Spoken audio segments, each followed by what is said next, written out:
Hello, my name is Enzo Carter, and I've written down my setup, and it's the Demo Fusor 2.0, and we've added some new stuff. So basically, our old setup was just the roughing pump, and this. We did not have a valve or the turbo pump. Basically, what's going on is this is telling me how many air molecules are in here. What happens is this thing, the fans in here turn, and the air molecules from here, this thing sounds like a jet engine. The air molecules from in here get sucked down into here and spat out by the roughing pump, which is also sucking.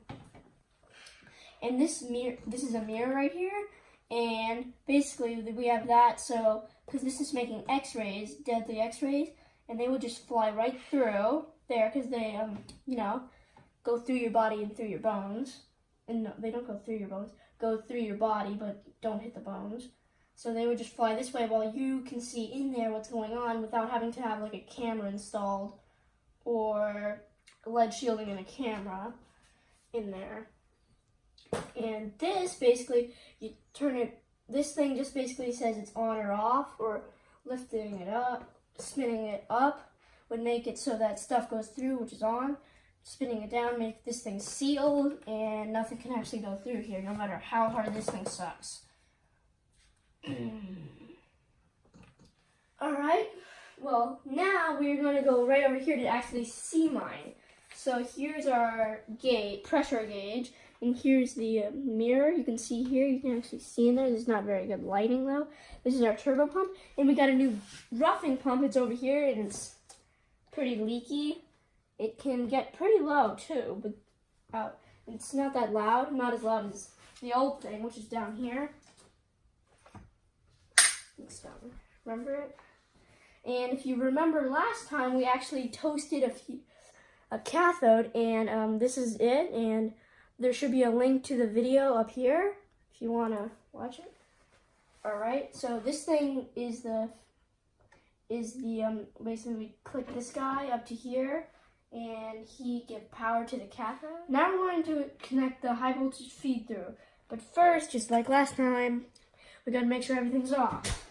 That doesn't seem to have any glowing lights, and it's switched off, and that's switched off, so it looks safe to touch. And we're going to attach it to the high voltage feed through. There we go. Now we're going to hook the ground up. And as someone told me in the forum that I should get a backup one just in case, or one that would clamp on better, because this thing can spring off while the power supply's on, and that could make it very dangerous. So we have a backup one now, and our backup one is down here. It's this thing right here, and it's plugged in right here to our power supply. Tiny one, not the big one. This is just the ground power supply. Alright, now we're going to do a quick test. So we're going to put our safety glasses on, and everything seems to be plugged in. The backup ground, high voltage, feed through. And over here, this thing's going to start it. Is it on? Am I not pushing it down? There. Now I'm pushing it down. Down enough. And that just cuts everything on over there. And now we flip this one. No, we should actually flip this one on first. And this. Now this.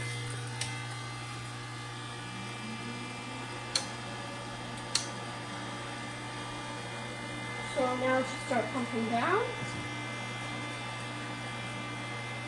And we should turn this guy on so we can actually control it. So we're going to wait for it to pump down. So now that we've reached a safe level, about 90 millitorr, we can turn on the turbo pump.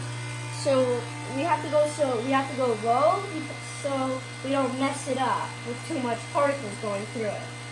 I think it's somewhere around 300. I don't know exactly though. So we're gonna flip it on.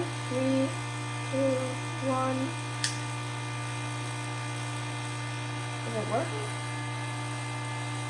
I hear something.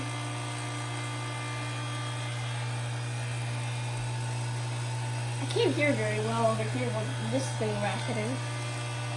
Causing a racket.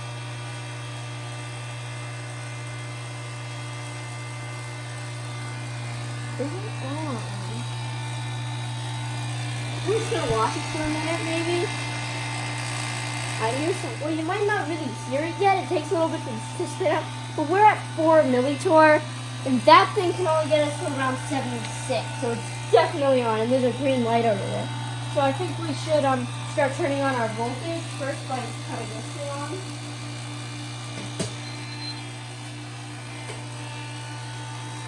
Then this. Gauge is on, that thing's on. Right. Making sure everything's on. Alright. Now we're going to set it up to around 1,000. Well, it's working, and we're actually getting a test plasma working, going up there, and I'm going to try not to cook anything this time. Making sure it doesn't go too high. We're going to up the voltage a little bit. And we have a Geiger counter over there because we're at, no. Oh, this thing just cut out. Did it lose the battery already? What? Oh, there. We actually turned it up high enough to do x-rays earlier. That's why we have the Geiger counter over there. Ooh. But right now it's just kind of detecting normal background radiation.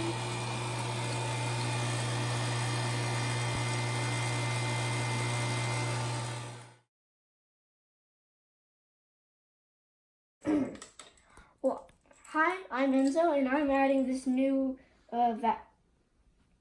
vacuum pump to my reactor. You see we have a very new setup. The old pump that we used to have is down there. Now we have this much bigger and much leakier one right here, so we put it in this because it leaks. And we have this vacuum valve right here from the pump, and this is my reactor, and we put this here because the x-rays will just keep going on this way. While we're sitting here watching, we can look in there at the cathode without being hit by x-rays. And at the moment I'm trying to install this, which is the pressure meter. The pressure meter, yeah.